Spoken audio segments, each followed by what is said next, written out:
సాధించాలనుకున్నాడంటే, తను ఏదైనా ఒక పని పెట్టుకున్నాడంటే అది తనకి నచ్చాలి, తనకి సంతృప్తి చెందాలి. ఎవరు ఎన్ని ఏమనుకున్నా సరే ఒక పిచ్చి చిరునవ్వు నవ్వుతూ, ఎదుటివాడికి భయంకరంగా కోపం వస్తుంది, అయినా నవ్వుతూనే ఉంటాడు. తన పని తను చేసుకుని వెళ్ళిపోయినటువంటి అద్భుతమైన గ్రంథాలే మహానటి సావిత్రి కానీ, ఈశ్వరంగారావు గారు కానీ, వెంకయ్య నాయుడు గారు కానీ, అక్కినేని నాగేశ్వరరావు గారు కానీ. ఇలా పోతే నా విషయానికి వస్తే చెప్పొచ్చా, నా చిన్నతనంలో పుస్తకం స్టార్ట్ చేశాడు నాది. నా ఏజ్ బహుశా అప్పుడు 7 సంవత్సరాలు ఇవ్వాలి, ఇప్పుడు 70 దాకా వచ్చాం.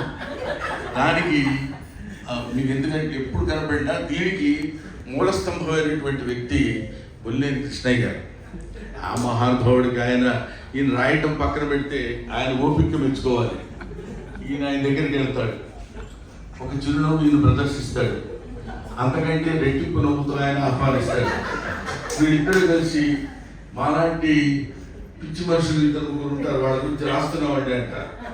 రాసి రాసి రాసి ఏం రాస్తున్నారో మనకు తెలియదు, మనం మాత్రం అమృతాంగం రాసుకోవాల్సి వస్తుంది.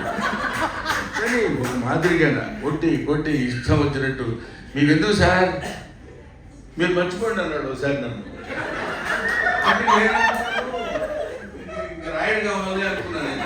మర్చిపోండి అంటే నేను అదే పని మీద ఉన్నానంటే, మీకు ఎందుకు నేను తయారు చేసి ఇస్తానండి అని చెప్పడానికి ఒక అద్భుతమైనటువంటి చమత్కార సంభాషణ చతురుడు మన సంజయ్ కిషోర్. ఊరుకో,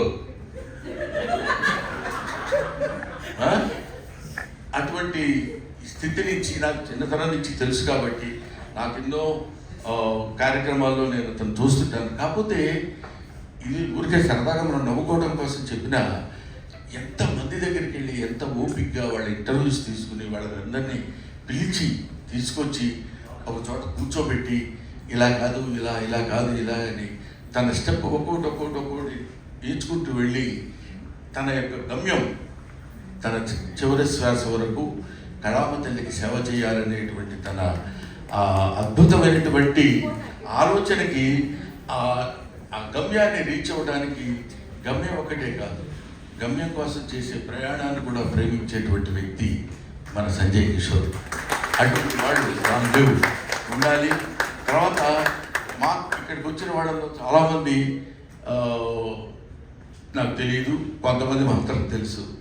అప్పుడు మన శోభారాజు గారు ఉన్నారు, ఆవిడ సాక్షాత్తు అన్నమయ్య గారి పాటలు వింటుంటే ఒక అద్భుతమైనటువంటి గాయని, మనం గర్వించదగిన గాయని.